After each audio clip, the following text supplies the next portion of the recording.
Class 5 में ऐसे किताबों में पढ़ा, बस एक फोटो है और उनकी जीवनी, एक फोटो है जीवनी, उस तरह से पढ़ा था हमने। पिछले साल मैं देखी तो उनके जन्म दिवस के अवसर बहुत सुंदर यहाँ पर कार्यक्रम हुआ, और वो सारी चीजें मुझे पेपर में मिल गए। मैंने सुधा जी को बोला, सुधा जी मैं तो वो सारी चीजें पेपर में पढ़ी, और किसी चीज को जानो तो और अच्छा लगता है। मुझे जुड़कर ये लगा, आप ऐसा नहीं कि आप हमारे, मान लीजिए कि आप राम को, कृष्ण को, किसी की आप बुराई नहीं करते हो, निंदा नहीं करते हो, आप मानते हो कि एक ऊपर में शक्ति है, एक ईश्वर है जो कि हम सबको बांधता है। वेद तो हम जानते हैं, वेद तो हम सबको जानना चाहिए, हम लोग भी पढ़ते हैं, let the knowledge come from any corner, Veda में ही बताया गया है। तो हमें बहुत अच्छा लगता है, आप हमेशा, आप जब खत्म करते हो प्रोग्राम को, आप एक बार जरूर बोलते हो, राम जी की भी आप जय जयकार करते हो, कृष्ण की भी जय जयकार करते हो, तो ऐसा नहीं कि आप कुछ नहीं करते हो। मुझे बहुत अच्छा लगा, और जब मैं यहाँ पे जुड़ती हूँ, आपके जो भजन होते हैं, आप जो भी बोलती है सुधा जी, हर भजनों के बारे में आपका एक पर्सनल कमेंट होता है, जो कि बिल्कुल एक्सटेम्पोर होता है, ऐसा तो है नहीं कोई रिकॉर्डेड है और आपने कर लिया। तो मुझे सच में तो एक्चुअल में इंतजार करती हूँ, मैं जिस दिन नहीं जुड़ पाती हूँ, तो बीच में मैं बहुत दिन नहीं जुड़ पाई थी अपनी तबीयत की वजह से। अभी भी आप लोग शायद जो मुझे पहले देखे होंगे, उन्होंने देखा कि मेरे फेस पर बहुत स्वेलिंग सा है दवा के कारण। तो मुझे यहाँ पर जुड़कर सचमुच बहुत अच्छा लगा, और बहुत सीधी सी बात बताते हैं आप लोग, एकदम सरल भाषा में सीधी बातें, कोई अब कोई आडंबर नहीं, कोई नहीं इधर उधर की बात नहीं, बहुत अच्छी। और सच बोलूं तो बहुत अच्छा लगता है, मैं इस 1.5 घंटे को फुल एंजॉय करती हूँ सुधा जी। बहुत बहुत धन्यवाद आपका, बहुत बहुत धन्यवाद, नमस्कार। बहुत बहुत धन्यवाद, बहुत बहुत आभार रेखा साय जी आपका। हमारी बहन गया से हैं, बिहार से हैं ये। जब पहली मुलाकात हुई मेरी इनसे, तो इनका स्वर बहुत अच्छा था, मैंने इनको गाते हुए सुना, तो मैंने इनके लिए कहा, मैंने कि आप हमारे सत्संग में ऑनलाइन में आइए, वैसे नहीं आ सकते कोई बात नहीं है, तो ऑनलाइन में आइएगा। तो जब से ये बहन हमारे साथ में लगातार 2 साल से ज्यादा हो गए जुड़ते हुए, और लगातार जुड़ रही हैं, और आज आपने बताया कि आपने हमारे साथ में जुड़कर बहुत कुछ पाया है यहाँ पर। तो मैं आपका हृदय से धन्यवाद करती हूँ, और आशा करती हूँ आप आगे भी इसी प्रकार हमारे साथ में जुड़ती रहेंगी। बहुत बहुत धन्यवाद रेखा जी आपका। आज हमारे मध्य में आज के हमारे मुख्य वक्ता आदरणीय आचार्य योगाचार्य हेमंत जी जुड़ चुके हैं हमारे साथ में, और हमारे इस वेबिनार में तो आपका पहली बार ही आगमन हुआ है। हम आपका हमारे पूरे महिला मंडल की ओर से, जयपुर की ओर से हृदय से स्वागत करते हैं, अभिनंदन करते हैं। और मैं आप सभी बहनों के लिए आचार्य जी का थोड़ा सा परिचय देना चाहूंगी कि आप आचार्य जी बहुमुखी प्रतिभा के धनी हैं। यज्ञ में, योग में, एक्यूप्रेशर में, आयुर्वेद में, हर चीज में आपने विद्वता प्राप्त की है, और योग में मास्टर हैं पूरे, और योग और यज्ञ में अभी पीएचडी कर रहे हैं, और आयुष मंत्रालय भारत सरकार द्वारा सम्मानित और प्रमाणित योग आचार्य हैं आप।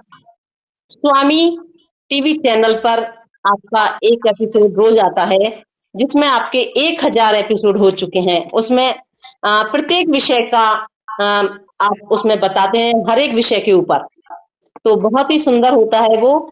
मैं आप सभी बहनों से भी निवेदन करना चाहूंगी कि आप भी उसको सुना करें, आपके लिए बहुत सारी जानकारियां मिलेंगी उसके अंदर। स्वामी टीवी चैनल है इनका, आपका स्वयं का है, तो उस पर आपका एक एपिसोड रोज आता है, जिसमें कि बहुत सुंदर जानकारी दी जाती है, हर प्रकार के दर्द के बारे में, किसी भी प्रकार के बारे में।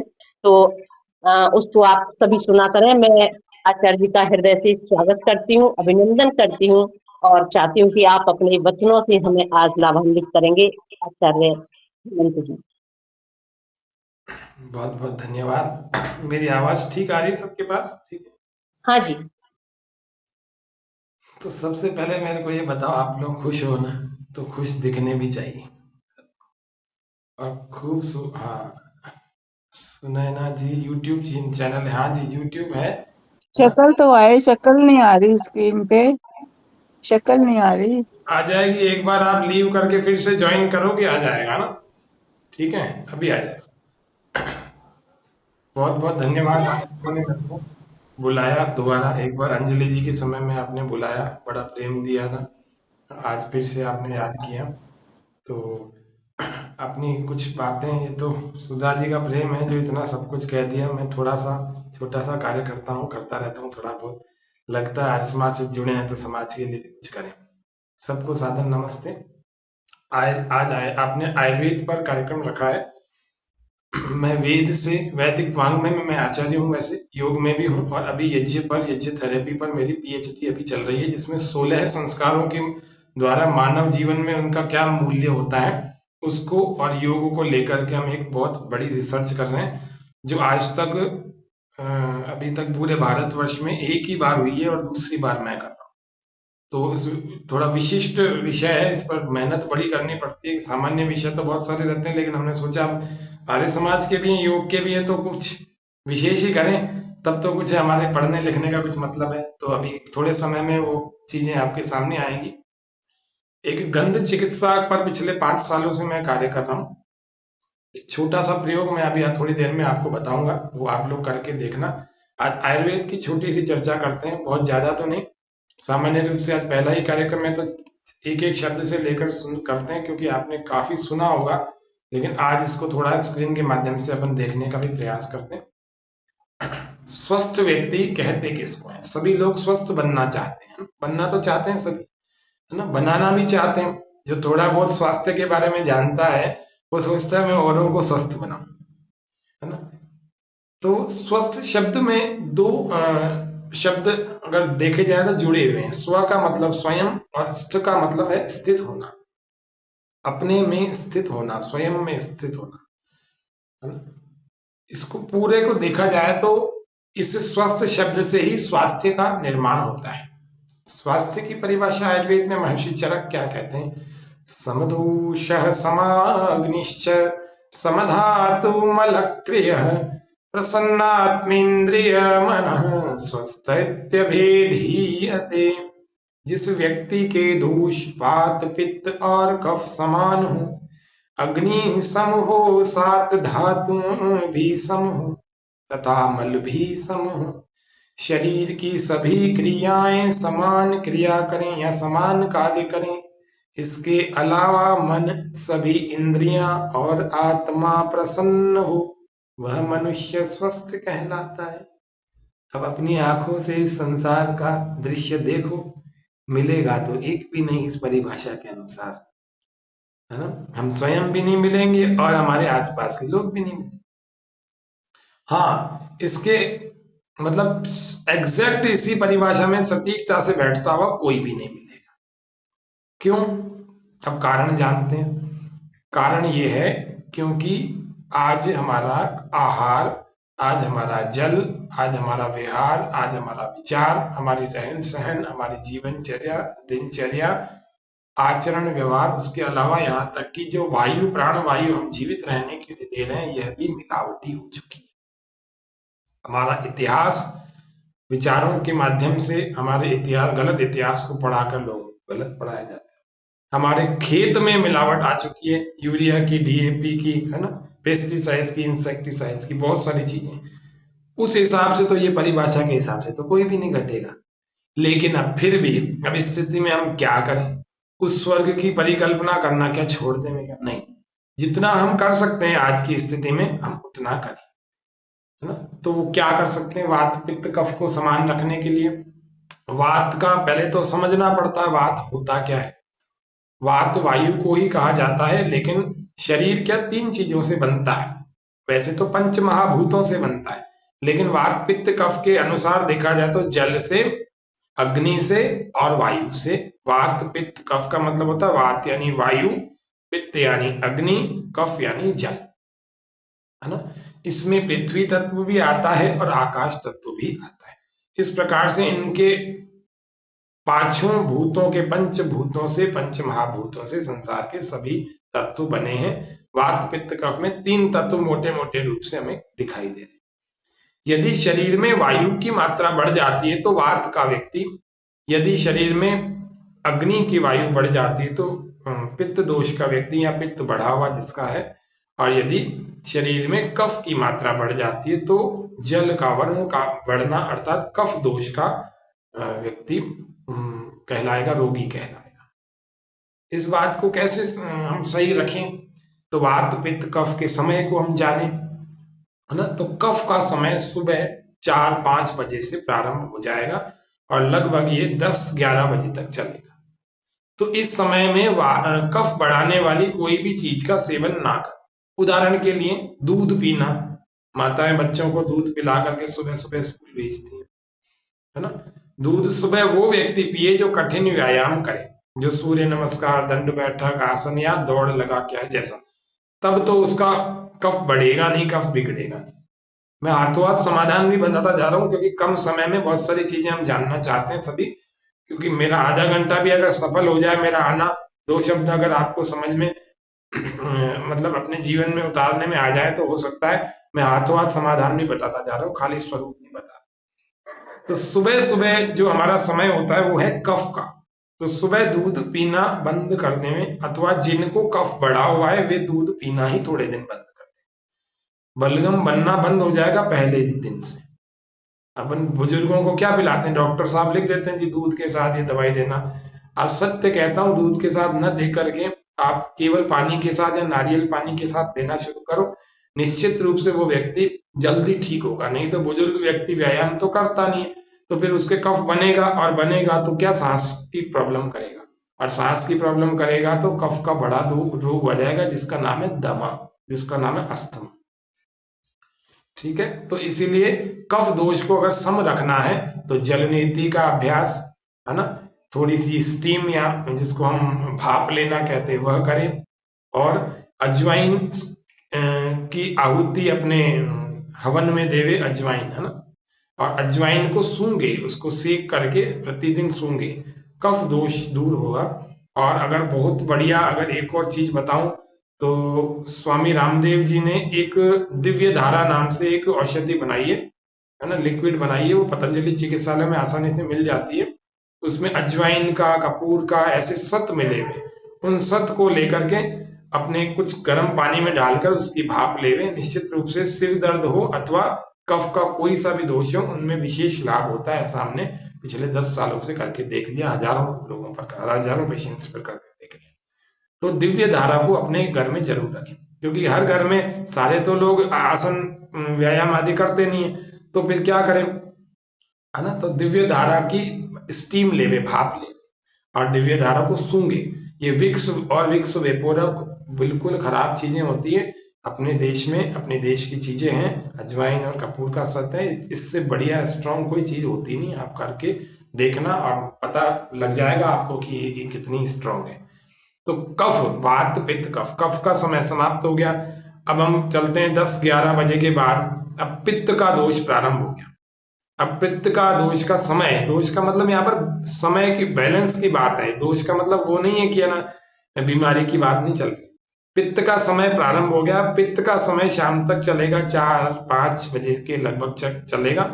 तब तक हम तेज गर्म मसाले, तेज चीजें ऐसी ना लेवें जो कि हमारे अंदर ज्यादा ऊष्मा बढ़ाती हो, गर्मी बढ़ाती हो, नहीं तो फिर समस्या क्या आएगी, पित्त बढ़ेगा, प्रकोपित होगा, एसिड बनेगा और एसिडिटी पैदा हो जाए। आजकल कहते हुए सुनते हैं ना, मेरे यहाँ छाती में जलन हो रही है जी, आज यहाँ जलन हो रही है, अभी गले में जलन हो रही है, ये पित्त बढ़ने। इसका उपाय बढ़िया सा बताता हूँ। आप सब लोग आर्य समाज से जुड़े हैं, है ना, क्यों सुधा जी, लगभग सभी लोग आर्य समाज से जुड़े हैं, और नहीं भी जुड़े हैं तो सनातन संस्कृति से जुड़े ही हैं। तो आर्य समाज अथवा किसी भी दृष्टि से आप यज्ञ करते हैं, हवन करते हैं, तो इस हवन की राख को फेंका मत करो। इस हवन की राख को, बहुत खजाने की चीजें हैं, इसको डिब्बे में भर के, स्टील के डिब्बे में भर के रखा करो, क्योंकि ये जड़ी बूटियों का मिश्रण होता है। इसमें भरपूर मात्रा में पोटेशियम, फास्फोरस, कैल्शियम, बहुत कुछ होता है। इसको रखा करो। इसका 10 ग्राम लेकर के एक जग में, अर्थात आधा चम्मच लेकर के या 1 चम्मच लेकर के, पहले दिन आधा चम्मच डालना, एक जग होता है ना, उस जग में डाल लिया कर, है ना, रात भर वो रखा रहे उसी जल में, है ना, और उसके बाद सुबह उस जल को छान करके सबको पिला। पित्त जिसका बढ़ा हुआ है, कितना ही बढ़ा हुआ है, 2 से 3 दिन में कंट्रोल हो जाएगा। ये बात पक्की वाली बता रहा हूं, सैकड़ों पर हमने प्रयोग कर लिया। पतले वाले महीन कपड़े में छान लिया। किसी व्यक्ति का कोई सवाल हो तो लिख लेना साइड में, अंत में आपको किसी का हो तो पूछ ले। ये पित्त दोष का आपको उपाय बता दिया। और पित्त दोष को ठीक रखने के लिए भी हमें ध्यान रखना चाहिए कि हमें चटनियों को बंद करना चाहिए। जितनी भी खट्टी मीठी और तीखी चटनियां लेते हैं, इन चटनियों को बंद नहीं करेंगे तो पित्त दोष ठीक नहीं होगा। क्योंकि पित्त दोष जब बढ़ जाता है तो पेट की आंतों में कैंसर तक पैदा कर सकता है। अल्सर से लेकर के कैंसर तक बड़े से बड़े रोग पैदा करता है। लीवर को फैटी बना देता है अथवा लीवर को लीवर सोराइसिस तक पैदा कर देता है, और जिनका दुनिया में कोई इलाज नहीं है। इसीलिए हम लोग सब लोग क्या आहार का बड़ा ध्यान रखें। ये है शरीर के 3 स्तंभ हैं। क्या है? वात, पित्त और कफ। और तीसरा वाला जिसका नाम है वात बड़ा, इसका समय क्या है? 5 बजे से लेकर 6 बजे से लेकर प्रारंभ होता है और रात को 10 बजे तक चलता है लगभग, है ना। मैं आपको अब सटीकता के साथ नहीं, मैं आपको आज के टाइम के हिसाब से बता रहा हूँ। आज के टाइम के हिसाब से अब शाम को व्यक्ति केला खाना चाह रहा है या कोई ऐसा फल खाना चाह रहा है, तो फल का समय क्या है? 5 बजे से पहले पहले खा लो बस। फल शाम को नहीं खाना, फलों का रस शाम को नहीं पीना, है ना। तो नहीं तो वात बढ़ेगा। दही शाम को नहीं खाना, दही का समय पित्त वाला समय होता है। दही क्या होती है? ठंडी होती है। दही की प्रकृति क्या है बोलो? शीतल। तो पित्त को शांत करेगा। तो पित्त शांत होगा कब होगा? जब सुबह 10 से लेकर 4-5 बजे तक। केला क्या करेगा? कफ को बढ़ाएगा, केला और वात को भी बढ़ाएगा। दही वात को भी बढ़ाएगी। तो शाम को वात वाला समय शाम के 5 से लेकर 10 तक कोई सा भी फल का रस, कोई सा भी वात बढ़ाने वाला कोई काम ना करें। हाँ, रात्रि को दूध अवश्य आप सौंठ डाल करके पिएं, जैसा महर्षि दयानंद जी ने लिखा है। ये मैं जो चीजें बता रहा हूँ ये महर्षि दयानंद जी के आदेश के अनुसार बता रहा हूँ। क्यों? क्योंकि महर्षि दयानंद जी ने भक्ष्या भक्ष्य विषय नाम का जो उन्होंने 10वां समोल्लास अपने अमर ग्रंथ सत्यार्थ प्रकाश में लिखा कहा है, उसमें उन्होंने कहा आयुर्वेद के शास्त्र को पढ़ करके अपने शरीर को स्वस्थ रखने की कला भी सीखे। और तीसरा समोल्लास जो पठन पाठन विषय है, उसमें उन्होंने पठन पाठन विषय में ग्रंथों में बताया है कि हमें आयुर्वेद भी पढ़ना चाहिए। अब वो वर्तमान की व्यवस्था ही ऐसी है, जो इंडियन एजुकेशन एक्ट ब्रिटिश प्रणाली की, जिसमें न कानून पढ़ाया जाता है, न आयुर्वेद, न शरीर शास्त्र, न संस्कार, न धर्म, कुछ नहीं पढ़ाया जाता। खाली मशीन बना दिया जाता है और उल्टा इतिहास पढ़ा के सारा मशीनें पैदा कर रहे हैं पैसा कमाने की, जो न माता पिता का सम्मान करना जानते हैं और न कुछ और करते हैं। संयोग से किसी को अच्छे बच्चे मिले हो तो भगवान का शुक्र मनाना, बाकी ज्यादातर तो और भगवान का शुक्र भी मनाना और अपने संस्कार और माहौल पर आप सोचना कि कुछ अच्छा ही हुआ है हमारे साथ। बाकी ज्यादातर लोगों की हालत खराब है ना। तीसरा वात और पित्त और कफ। यहाँ पित्त सबसे पहले हमने कफ जाना सुबह का समय, पित्त जाना दोपहर का समय और वात जाना शाम का और रात का समय। समझ में आ गया? इसमें इन चीजों को बढ़ाने वाली, अगर इन दोषों को बढ़ाने वाली चीजें हम लेंगे तो हम बीमार पड़ेंगे, और यदि नहीं लेंगे तो पहले से कम बीमार पड़ेंगे। अगर हमेशा ध्यान रखेंगे तो बीमार ही नहीं पड़ेंगे। फिर धीरे धीरे अपने आहार को शुद्ध करना, और फिर इस परिभाषा के अंदर आपका शरीर, आपका जीवन घट जाएगा। कोई बड़ा काम नहीं है। त्रिदोष हमारे सम, समदोष है, समाग्निश्च 13 प्रकार की अग्नियां, पंचभूताग्नि, सप्त धात्वाग्नि, रस, रक्त, मांस, मेद, अस्थि, मज्जा, शुक्र, ये सप्त धातु को कहते हैं। सम धातु मलक्रिय है। शरीर में से जितने विजातीय अपशिष्ट पदार्थ हैं, चाहे पसीना हो, मल हो अथवा मूत्र हो, अथवा किसी भी शरीर के भाग से जो मल विसर्जित होता है, वह भी बिल्कुल ठीक प्रकार से विसर्जित होना चाहिए। नहीं तो मल भी शरीर में अंदर रह जाते हैं तो शरीर बीमार हो जाता है। आयुर्वेद का ऋषि कहता है कि अधारणीय वेग जो होता है उनका हम ध्यान रखें। मल का, मूत्र का, पसीने का, हंसी का वेग, ये कभी वेग धारण नहीं करने चाहिए हमको। रोने का, हंसने का, सोने का, है ना, इस तरह के कई सारे वेग होते हैं। इन वेगों को हमें रोकना नहीं चाहिए। उबासी का, डकार का, छींक का, वमन का, उल्टी का, इन वेगों को जो जो व्यक्ति रोकता है वो उन रोगों से ग्रस्त हो जाता है। इनकी बड़ी लंबी चौड़ी सूची बताई, श्रृंखला बताई कि अगर कोई व्यक्ति उल्टी का वेग रोकता है तो उसको किस किस तरह के रोग हो जाते हैं। अगर कोई व्यक्ति छींक का वेग रोकता है तो उसको कहाँ कहाँ पीड़ाएं होती है, फिर उसका बताया कि इसका क्या क्या इलाज हो सकता है। तो वेग रोके ही ना बुद्धिमान तो व्यक्ति वो है जो अधारणीय वेगों को कभी न रोके। धारणीय वेगों को रोके, कभी क्रोध आता है तो रुक जाए, उसको धारणीय वेग में बताया। तो धारणीय और अधारणीय वेगों की यहाँ पर चर्चा की गई आयुर्वेद में। एक सूत्र दिया, अर्ध रोग हरि निद्रा, जिस व्यक्ति को नींद ठीक प्रकार से आती है वह व्यक्ति आधे रोगों का हरण कर सकती है उसकी नींद। अब नींद आज छोटा हो चाहे बड़ा हो, रात को 10 बजे बाद एक जादू की डिबिया आप लोगों के भी हाथ में आ जाती होगी और अंधकार में आप इसको देखने लग जाते हो, और हो सकता है वो 5 मिनट के लिए आपने उठाई हो और हो सकता है ये आधा घंटा, 1 घंटा और 2 घंटा भी चल जाती है, और जिसका सीधा प्रभाव हमारे मस्तिष्क पर पड़ता है। और मस्तिष्क का मतलब हमारे नर्वस सिस्टम यानी तंत्रिका तंत्र पर पड़ता है। सबसे पहले यहाँ से दुखता है।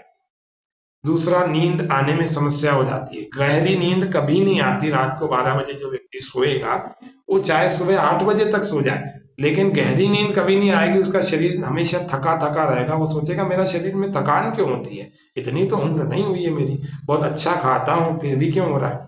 तो उसके लिए ऋषि का वह आदेश, जो महर्षि दयानंद स्वयं भी 8-9 बजे तक सो जाते थे और सुबह 2-2:30 बजे तक उठ जाते थे। संतराम बीए के नाम से एक लेखक थे, उन्होंने महर्षि दयानंद के नाम उनकी जीवनी लिखी है, दयानंद के नाम से। वो इंटरनेट पर पीडीएफ है, कहीं आप डाउनलोड करोगे मिल जाएगी। संतराम जी ने पुस्तक लिखी है, उसमें महर्षि दयानंद जी की दिनचर्या लिखी है। वो किस समय क्या करते थे, कितने बजे क्या करते थे, कितने बजे क्या करते थे, वो सारी उन्होंने दिनचर्या लिखी है। पढ़ोगे तो पता लगेगा, नहीं तो ऐसे ही समझ लो कि 8-9 बजे उत्तम समय सोने का। नहीं तो देर से देर भी आज अपन आधुनिक काल में जी रहे हैं तो 10 बजे सो जाओ, 10:30 सो जाओ, है ना, 7-8 बजे शाम का भोजन का। और सुबह 2-2:30 वो उठ जाते थे, तो योगी व्यक्ति थे। अपन 4-5 बजे तो उठो, है ना। अपन योगी नहीं तो कम से कम सामान्य योग साधक तो हैं, तो कम से कम 4 से 5 बजे तो उठ जाओ। तो ये थोड़ा सा उन्होंने उठने का नियम बताया। अब उठने के पीछे बहुत बड़ा विज्ञान है। मैंने कई साल पहले इस पर कम से कम 2 साल रिसर्च करी थी, केवल जागने पर और ब्रह्मचर्य पर। खाली पीएचडी की उसकी डिग्री नहीं है, मैं अगर उसको कैच करा दूंगा तो पीएचडी की डिग्री बन जाएगी। उस पर मैंने जागने पर किया, जिसमें रामायण से उदाहरण लिए, उपनिषदों से लिए, महर्षि दयानंद की जीवनी को देखा और कम से कम 200 जगह के प्रमाणों को इकट्ठा किया मैंने कि सुबह जागने का क्या प्रभाव। और केवल उस पीएचडी से मैं इतना, मतलब उस रिसर्च से मैं इतना प्रभावित हो गया कि उस दिन के बाद मैं देर तक सोया ही नहीं। और मेरे साथ जितने भी योग करते हैं साधक, जिनको मैं सुबह से लेकर शाम तक करवाता रहता हूँ, 1-1 घंटे के सेशन चलते हैं, वो अगर कोई कक्षा में दिखता नहीं है ना, उसको फोन चला जाता है, तुम सो कैसे गए मेरे होते। तो ऐसा सुबह जागने के बहुत लाभ होते हैं। जल्दी जो जागता है उसके त्रिदोष, तीनों दोष सही रहते हैं, ठीक रहते हैं। वो और लोगों की अपेक्षा जल्दी ठीक रहते, जल्दी स्वस्थ हो जाता है अगर बीमार हो गया है तो। एक और ऑब्जर्वेशन बताते हैं, वो कह रहे हैं सर्व रोग हरि क्षुधा। आप लोगों में से कितने लोग हैं जो तेज भूख लगने पर खाना खाते हो, सच बताना। तेज भूख जब लगती हो तब खाना खाते। ज्यादातर लोग ऐसे होंगे कि खाने का समय हो गया जी, परोसने में आ गया, अब खाना ही है, तुम्हारे लिए कोई अलग से थोड़ी परोसेंगे, खाना ही है। ऐसा होता है कि नहीं होता, सच सच बताना, होता है ना। तो तेज भूख लगने पर जो व्यक्ति भोजन, भले एक दिन नहीं लगे कोई बात नहीं, सत्य कहता हूं अंदर जितना भी हमारा जमा होता है ना, वो सब खर्च हो जाने, अपने आप रोगों को खा जाती है भूख। सर्व रोग हरि क्षुधा, ये ऋषि का वाक्य है। सभी रोगों का हरण कर देती है अच्छी भूख जिसको लगती है ना। जिसको ज्यादा तेज भूख लगती है उसको भस्मांतक रोग है। इसका मतलब उसके आहार में थोड़ा परिवर्तन करने की आवश्यकता है। तो थोड़ा सा यहाँ पर कंक्लूड करते हुए कह रहे हैं कि मलक क्रिया हो गया, फिर कह रहे हैं प्रसन्न आत्मेंद्रिय मन, और जिस व्यक्ति का मन, जिसकी आत्मा और जिसकी इंद्रियां और मन, इंद्रियां और आत्मा, ये तीनों जिसके प्रसन्न है, स्वस्थ इति अभिधीयते, ऐसे ही व्यक्ति को स्वस्थ कहा जाता है। ये हमारा एक स्लाइड के माध्यम से हमने स्वस्थ स्वास्थ्य के 3 स्तंभ क्या थे जी, वात पित्त कफ, ठीक है। और 3 उपस्तंभों को देखते हैं, आहार, निद्रा और ब्रह्मचर्य। क्या लिखा नीचे, स्वस्थ जीवन का आधार। तो आहार, निद्रा, ब्रह्मचर्य मिति त्रय उपस्तंभा, संतुलित आहार लेवें, अर्थात जिसमें प्रोटीन भी हो, जिसमें कार्बोहाइड्रेट भी हो, जिसमें आयरन भी हो, लौह तत्व भी हो, जिसमें मैग्नीशियम भी हो, जिसमें विटामिन B12 भी हो, ऐसे आहार को लो। जिसमें हरी सब्जियां हो सकती हैं, सूखे मेवे हो सकते हैं, जिसमें सभी प्रकार के अन्न हो सकते हैं, जितने भी प्रकार के अन्न होते हैं उनको मिक्स कर लिया करो, उसकी रोटी बनाया करो। हाँ, पूरे साल भर गेहूं रगड़ते रहते हैं कई सारे लोग, है ना। अभी आपको बताऊंगा, अभी 26 जनवरी से लेकर 24 फरवरी तक क्या खाना चाहिए, तो आप स्वस्थ रहोगे। धन्यवाद आपको नई दिल्ली से बहन जी। तो आहार संतुलित हो, उचित मात्रा में हो। कभी कभी क्या होता है, स्वादिष्ट बनता है तो आपको पता ही नहीं लगता कि कब ज्यादा खा लिया, होता है ना। बुद्धि उस समय ये वाली बुद्धि नहीं काम करती, विवेक काम नहीं करता जब बहुत स्वादिष्ट होता। हाँ, तब 5 इंच की जीभ जो है इतना खा लेती है कि पूरे 5 फीट के शरीर को भोगना पड़ता है अगले 2 दिनों तक। समय का ध्यान रखो। अभी जस्ट समय पर अपन ने बात की थी, निद्रा गाढ़ हो, उसके आदर्श समय पर हमने बात की, है ना। 6 से 8 घंटे की नींद जरूर लेवें, 6 से कम घंटे की ना लेवें। अगली अगर कभी चर्चा हमारी होगी तो हम बात करेंगे कि अगर अति निद्रा किसी को आती है या जिसको बिल्कुल निद्रा नहीं आती, उसके लिए आयुर्वेद के ऋषि क्या कहते हैं, मतलब उसका उपाय क्या बताते हैं। बिल्कुल सरल सरल कौन कौन से उपाय बहुत सारे बताते हैं कि जिसको बहुत ज्यादा नींद आ रही है उसका क्या उपाय, और जिसको बिल्कुल ही नहीं आ रही उसका क्या उपाय। तो बहुत सारे उपाय बताए, किन कारणों से आती वो भी बताया कि अगर नहीं आ रही है तो वात बढ़ा हुआ है, और ज्यादा आ रही है तो कफ बढ़ा हुआ है। अब इनका शमन करने के लिए 15-15 उपाय, 10-10, 15-15 उपाय हमने बना रखे। कभी आगे चर्चा करेंगे। ब्रह्मचर्य, अपने शरीर की सबसे उत्तम तत्व का, वीर्य का रक्षण करना चाहिए, है ना। शुभ गुणों का आधान करना चाहिए, विद्या को पढ़ते पढ़ाते रहना चाहिए। ये हमने कुछ चीजों को जाना। तीसरी एक स्लाइड में हम जान रहे हैं कि माघ मास चल रहा है, 26 जनवरी से प्रारंभ हो गया, 24 फरवरी तक यदि आप स्वस्थ रहना चाहते हैं, आज 5 फरवरी हो रही है ना, अभी भी 20 दिन लगभग बाकी है। 20 दिन अगर आप पूरा अच्छा रहना चाहते हैं तो इन चीजों को आपको लेना चाहिए माघ मास के अनुसार आहार। सुधा जी ने ग्रुप बना रखा होगा, इनके पास है, मैं उनको भेज दूंगा, ये आप सबको भेज देंगे, नहीं तो चाहो तो स्क्रीनशॉट खींच लो। अवश्य खाना चाहिए माघ मास में। क्या है, हम हर महीने का इस प्रकार से डाइट चार्ट बना देते हैं। अन्न में बाजरा खाना चाहिए, दाल में उड़द, सब्जी में गाजर, अदरक, मूली की मोगरी, फल में सूखा नारियल, मसाले में काली मिर्च, कच्ची हींग, है ना, हल्दी, कच्ची हल्दी, हींग, मेथी, अजवाइन, सौंठ। रस, जो षड रसों की बात की जा रही है उसमें मधुर रस लेना चाहिए। चिकनाई में तिल, सरसों, मूंगफली, नारियल का तेल, इस प्रकार से कई सारी चीजें हैं जो हमने पूरी बना रखी है कि इनको तो जरूर लेना ही चाहिए इस सीजन में। और ठीक है, आपको लग रहा है कि ये वाले तो ऑप्शन बड़े कम हैं, तो इसमें हमने और एक लिस्ट डाल दी कि इसको भी अपन ले सकते हैं। चावल भी ले सकते हैं, अन्न में कुल्थी ले सकते हैं, टमाटर, मूली, चुकंदर, गोभी, बैंगन, पालक, पुदीना, सोया और मटर, हरी मिर्च, इतनी सारी चीजें। फलों में पपीता, शकरकंद, संतरा, आंवला, अंगूर। इस तरह से हम कुछ चीजों को मसालों के रूप में बता दिया। रस और गव्य, अन्य मेवा, टॉनिक और औषधि और जल। किस प्रकार का, माघ मास में पीतल के घड़े का जल हमें पीना चाहिए, है ना, और तांबे के लोटे का जो रखा हुआ पानी है वह भी हमें पीना चाहिए।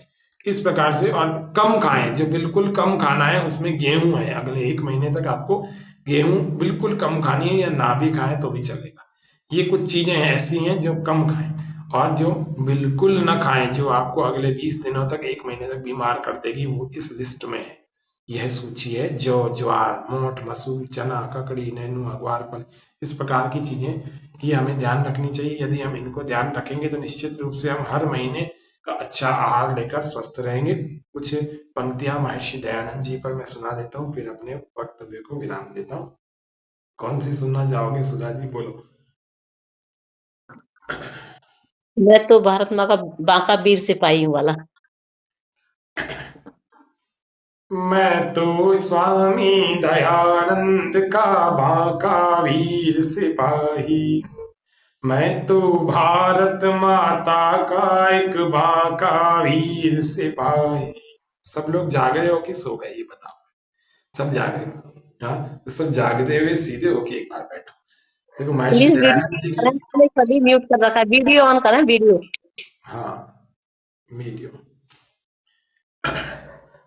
मैं तो स्वामी दयानंद का भाकावी सिपाही हूँ। मैं तो स्वामी दयानंद का भाकावीर सिपाही हूँ। जिस पर वैदिक लोग चले हैं, जिस पर योगी लोग चले हैं, जिस पर ऋषि मुनि लोग चले हैं, मैं उस पथ का राही हूँ। मैं तो स्वामी दयानंद का बांकावीर सिपाही हूँ। हाथों में बंदूक वेद की लेकर हरदम चलता हूँ।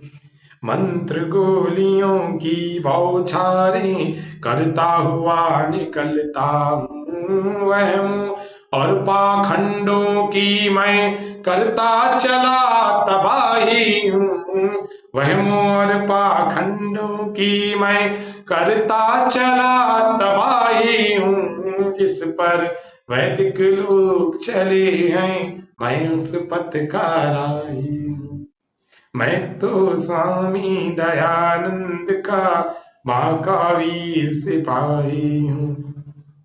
निंदा हो या बड़ी प्रशंसा, धन आवे या खो जावे, युगों युगों तक जीऊं मैं चाहे आज ही मृत्यु हो जावे। न्याय के पथ से हटूं कभी ना, धर्म के पथ से हटूं कभी ना, मैं ऐसा उत्साही हूँ। जिस पर वैदिक लोग चले हैं, मैं उस पथ का राही हूँ। ये म्यूट कर दीजिए, कृपा जी म्यूट कर दीजिए। मैं तो स्वामी दयानंद का महाकावी सिपाही हूँ। महर्षि जी ने एक नियम लिखा, 10वां नियम। हाँ, नियम सर्वहितकारी में परतंत्र सदा मैं रहता। हितकारी नियमों में हूँ, स्वतंत्र सभी से कहता हूँ। सभा के अंदर कभी न करता मैं अपनी मनमानी हूँ। जिस पर योगी लोग चले हैं, मैं उस पथ का राही हूँ। जिस पर वैदिक लोग चले हैं, मैं उस पथ का राही। अंतिम में पथिक जी की रचना है। इसको धुन मैंने ही दी थी और सबसे पहले मैंने पथिक जी को ही जाके सुनाई, और उन्होंने मेरी पीठ थपथपाते हुए बोला, बोले मेरी रचना अगर मैंने बिना धुन के लिखी है तो आप जैसे लोगों के लिए लिखी है जो संगीत जानते हैं, तो बहुत अच्छी दी आपने धुन। चौथी और अंतिम पंक्ति उन्होंने लिखी, छोटी छोटी बातों पर ही मैं न कभी झगड़ता हूँ। संपत्ति सम्मान को पाकर हरगिज नहीं अकड़ता हूँ। संसार में आप देखना, कोई भी झगड़ा हो ना, उसके कारण में जाना तो छोटे छोटे कारण होते हैं, ज्यादा बड़े कारण नहीं होते। और कभी कभी तो कारण होते ही नहीं है, संपत्ति और सम्मान की ऐंठ होती है, अकड़ते रहते हैं। हाँ, छोटी छोटी बातों पर ही मैं न कभी झगड़ता हूँ। संपत्ति सम्मान को पाकर हरगिज नहीं अकड़ता हूँ। करूं पथिक दोषों से नफरत और गुणों का ग्राही हूँ। करूं पथिक दोषों से नफरत और गुणों का ग्राही हूँ। जिस पर योगी लोग चले हैं, मैं उस पथ का राही हूँ। मैं तो स्वामी दयानंद का महाकावी सिपाही हूँ।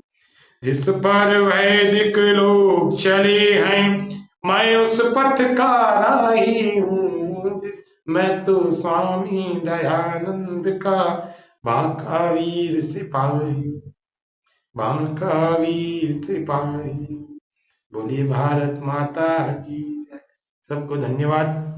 1 मिनट में आचार्य जी, धन्यवाद। आचार्य जी, हाँ जी, आचार्य जी, हाँ जी, बहुत सुंदर, बहुत सुंदर। आचार्य जी, बात करना चाहती हूँ। हाँ जी, हाँ आचार्य जी, जी, बोलिए संतोष जी। मैं कह रही थी ये ज्वार बाजरा की जो रोटी है, ये तल के खाएं कैसे खाएं?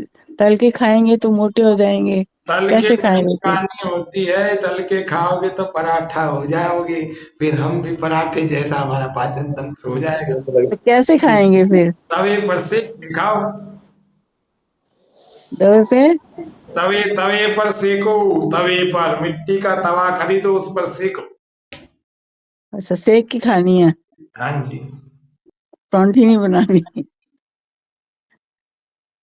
ठीक है जी, सबको धन्यवाद। आदरणीय सुधा जी, आपने अवसर दिया, इसके लिए बहुत बहुत धन्यवाद। ठीक है, आचार्य जी का बहुत बहुत बहुत धन्यवाद। हृदय से, प्लीज माइक म्यूट कर दीजिए अपने सभी। हृदय से मैं आभार व्यक्त करती हूँ और बहुत बहुत धन्यवाद करती हूँ कि आपने हमारे छोटे से निमंत्रण पर हमारा निमंत्रण स्वीकार किया और बहुत ही उपयोगी बातें आपने आज हमारे लिए बताई, जिन चीजों से हम सभी अक्सर परेशान होते रहते हैं। वो वात पित्त कफ से अक्सर लोग ही परेशान रहते हैं। और मैं सभी बहनों के लिए बताना चाहती हूँ कि आचार्य जी ने जो ये बताया दूध के बारे में, तो वाकई में मेरे जो छोटे छोटे पोते पोती हैं वो बहुत परेशान रहते थे। हमेशा उनको जुकाम खांसी रहता था और कफ हमेशा घड़घड़ाता रहता था उनकी। आचार्य जी से पूछा तो उन्होंने कहा दूध बिल्कुल बंद कर दो बच्चों का।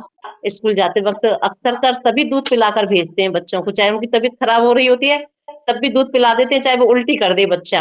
और अक्सर ही ये होता था, इधर दूध पिलाया बच्चे ने उल्टी की और फिर स्कूल जाता था। तो जब से बच्चों का दूध बंद किया है, बच्चों को इतना आराम मिला है। रात्रि में पिला दो दूध, शाम के समय पिला दो भले ही दूध, लेकिन सुबह का दूध बिल्कुल बंद कर दीजिए, आचार्य जी ने जैसा बताया है। और आप आजमाएंगे अपने जीवन में तो बहुत फायदा होगा। और मैं आप सभी के लिए बताना चाहती हूँ कि आचार्य जी की योग कक्षाएं चलती हैं, सुबह 5 बजे से शुरू होती हैं। एक उससे पहले भी होती है क्या आचार्य जी आपकी, 5 बजे से पहले भी? 5 बजे 5 पहले बजे से होती है। पहले की थोड़े दिन में शुरू करेंगे, 4:30 से 5 एक संध्या की या उपासना की प्रारंभ करने का विचार है। लेकिन वैसे अभी 5 बजे की और 7 बजे की और 8 बजे की 3 ग्रुप क्लासेस चल रही है, आप लोग अपने घर से बैठकर ज्वाइन कर सकते हाँ ये जी, तो पित्त के लिए क्या बताया, जग में क्या डाल के अभी मैं बता दूंगी आपके लिए कमला जी, मैं बता दूंगी। तो क्या है कि अभी इन बहनों में जो उपस्थित हैं, सुनीता वर्मा जी और मैं दोनों आचार्य जी की रेगुलर स्टूडेंट हैं सुबह की 5 बजे वाली क्लास के। तो हमने जब से क्लास ज्वाइन किया हमको इतना आराम मिला है उसमें। और सबसे बड़ी बात है कि अध्यात्म की भी चर्चा इतनी होती है सुबह सुबह 5, तो मन प्रसन्न हो जाता है। और आचार्य जी के जब भजन सुनते हैं तो एकदम मन में इतनी शांति मिलती है, बहुत अच्छा लगता है। तो मैं आप सभी बहनों से कहना चाहूंगी कि जो कोई भी ज्वाइन करना चाहे कर सकता है और बहुत लाभ मिलेगा आपके जीवन में आपके लिए। और मैं बस आचार्य जी से यही चाहूंगी कि आगे भी आपका इसी प्रकार हमारे लिए मार्गदर्शन मिलता रहे। आशा करती हूँ कि हम जब भी आपको पुकारें तो आप हमारे इस कार्यक्रम में आइएगा और हम सबके लिए लाभान्वित कीजिएगा। आपका बहुत बहुत आभार। पूरे महिला मंत्रिमंडल की ओर से, सभी बहनों की ओर से आपका बहुत बहुत धन्यवाद करती हूँ। लिंक और भेज देना, लिंक 5 बजे वाला। हाँ जी, तो आइए कार्यक्रम को आगे की ओर ले जाते हुए